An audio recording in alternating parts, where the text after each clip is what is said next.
मैं बिना लोकसभा के शहर से जगदेव जी पाटा को पुष्प देकर सम्मान अनुरोध करूंगा कि वो सावधान की मुद्रा में आप अपने स्थान पर खड़े हो जाएं। सभी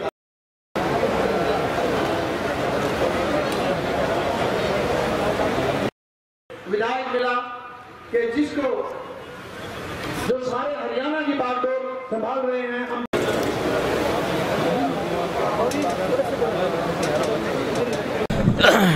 देखिए, आपने सब सुना ही है हमारी जो संगठनात्मक रचना है राष्ट्रीय स्तर से लेकर के अभी तक। पहले के चुनाव में तो हम बूथ तक जाया करते थे, लेकिन इस बार बूथ से भी नीचे की एक रचना वैसे कई प्रदेशों ने पहले की हुई है, हमने इस बार को शुरुआत की है और उसको हमने कहा है पन्ना प्रमुख योजना।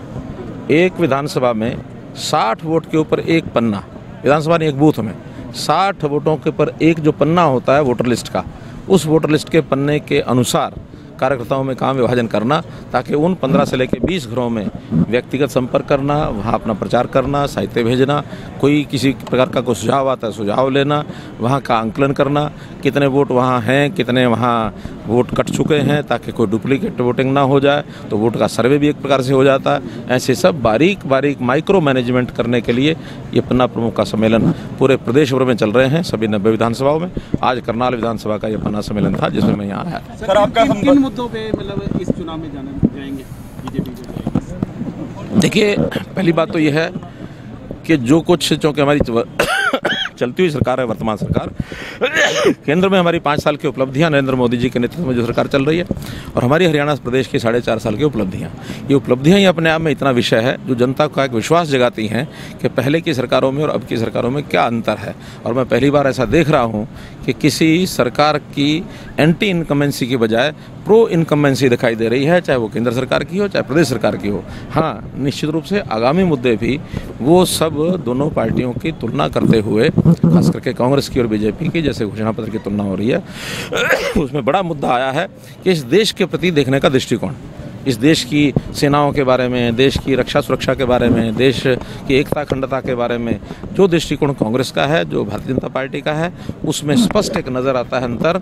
उस अंतर को लोगों के सामने ले जाना, जैसे धारा 370 की बात है, जैसे धारा 124 की बात है, जैसे अफसपा कानून को बदलने की बात है, जैसे जम्मू कश्मीर के अंदर उनकी धारा 35A को समाप्त करने की बात है। तो ऐसे जो मुद्दे हैं ये मुख्य रूप से लोगों के जहन में उतर रहे हैं।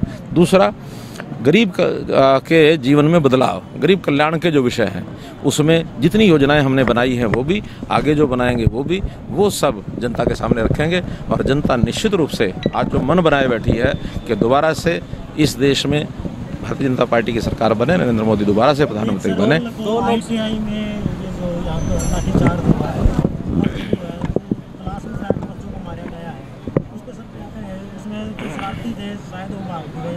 लेकिन जो एक निर्दोष है वो पकड़े गए हैं। देखिए, मुझे सारी जानकारियां कल मिली हैं, क्योंकि मैं तो आज अभी आया हूं, इसलिए आजकल कोई एडमिशन के लोगों की मीटिंग तो नहीं ली जा सकती, लेकिन लॉ एंड ऑर्डर की स्थिति को जहां तक कंट्रोल करने की बात है उसके लिए मैंने एसपी से बात भी की है। तो जो कुछ घटना हुई है बड़ी दुर्भाग्यपूर्ण हुई है। एक बालक की, छात्र की मृत्यु हुई है, वो बस में चढ़ते हुए या बस में जब चढ़ चुका है तो यात्रा करते हुए गिरा और वो पहिए के नीचे आ गया, उसकी मृत्यु हुई। बहुत दुखद घटना है।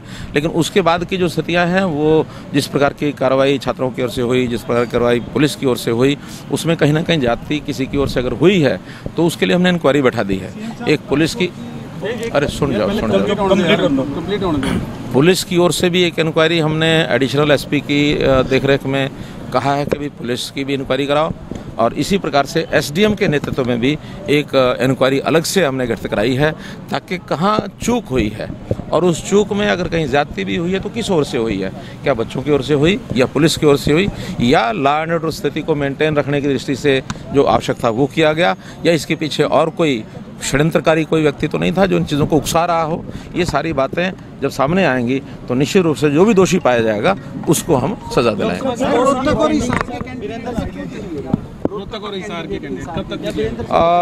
देखिए, हम लोगों ने प्रदेश की ओर से चुनाव समिति का जो अपना दृष्टिकोण, जो हमारा नामों की लिस्ट बनी थी वो हमने सब पार्लियामेंट्री बोर्ड को दे दी है। पार्लियामेंट्री बोर्ड का काम होता है के जिन किसी सीटों पर विशेष ध्यान देने की बात है, जैसे मानो ये दोनों सीटें हमारी पहले जीती हुई नहीं हैं, तो हमने उनको सीटों को जीतना है, तो जीतने के लिए कई चीज़ों का अध्ययन करना, उनका सर्वे करना, उनकी फीडबैक लेना, वो सब केंद्रीय नेतृत्व करता है।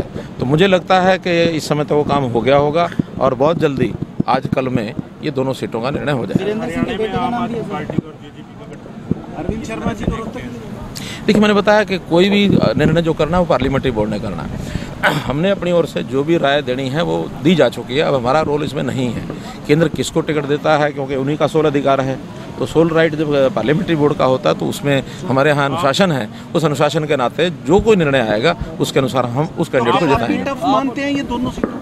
टफ नहीं है। आज जो माहौल है पूरे प्रदेश में और देश में, आज जनता ने मोटे रूप से तय कर लिया है कि देश का अगला प्रधानमंत्री नरेंद्र मोदी होना चाहिए, और उसी अनुसार भारतीय जनता पार्टी के जो सिंबल लेकर के कैंडिडेट जाएंगे उनको जिताने के लिए जो लोग इस समय आतुर हैं, उनकी आतुरता हम सब जगह देख रहे हैं। चाहे मेरे जनसभाएं हो रही हैं, चाहे मेरे रोड शो हो रहे हैं, सब जगह हज़ारों की संख्या में जिस प्रकार से लोग उमड़ के आ रहे हैं। अकाली दल का गठबंधन आपके साथ हुआ है दोबारा, पहले पंजाब में था, दूसरी जगह था, और हरियाणा में। देखिए, जहाँ तक लोकसभा का विषय है, लोकसभा में वो भारतीय जनता पार्टी के सभी कैंडिडेट्स को सपोर्ट करेंगे।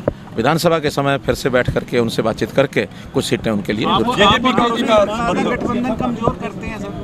बालक की मृत्यु हुई स्टूडेंट की, तो ये ट्रांसपोर्ट बस की कमी से काफ़ी लंबे समय से ये दिक्कत आ रही थी, और ये घटना फिर घटी। पहले भी कई स्टूडेंट अपनी जान गंवा चुके हैं पहले भी।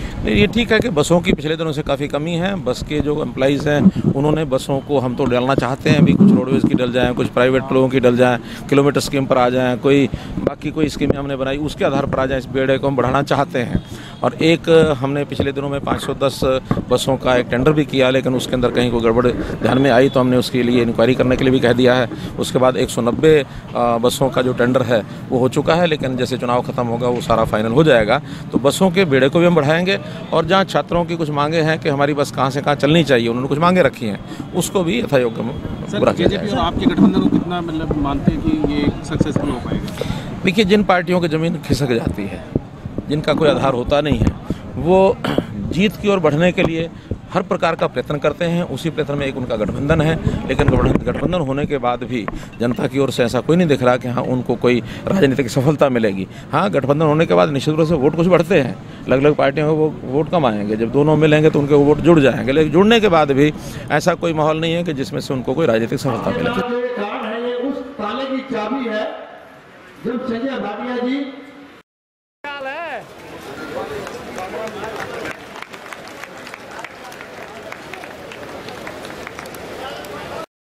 सामने खड़े करे। सुभाष कौर जी बहुत मजबूत साथी हैं, चुनाव लड़ा इन्होंने वार्ड नंबर 1 से। सुभाष कौर जी,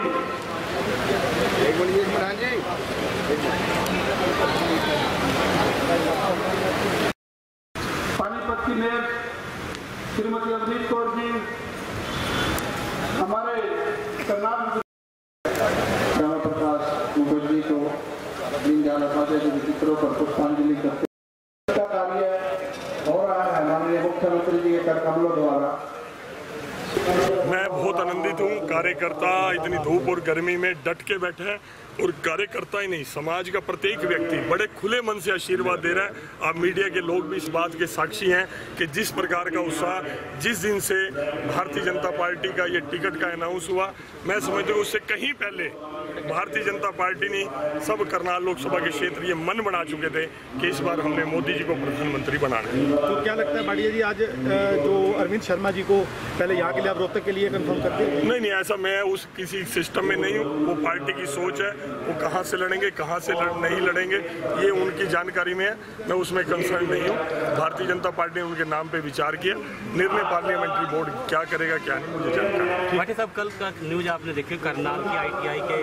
हाँ, वो मैंने आज भी घरोंडा में था, मुझे बताया, और मैंने आज न्यूज़पेपर भी देखा कि बड़ा दुर्भाग्यपूर्ण है किसी के घर में से कोई बच्चा चला जाना। बच्चा हमारा ही वो बच्चा था, किसी और का बच्चा नहीं था।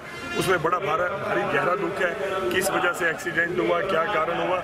और दूसरी बात कि उसके बाद जिस तरह बाद में थोड़ा सा गुस्से के कारण रोड जाम वगैरह या कार्रवाई हुई, आज मैंने फ़ोटो भी देखा कि काफ़ी पत्थर भी बिखरे हुए थे।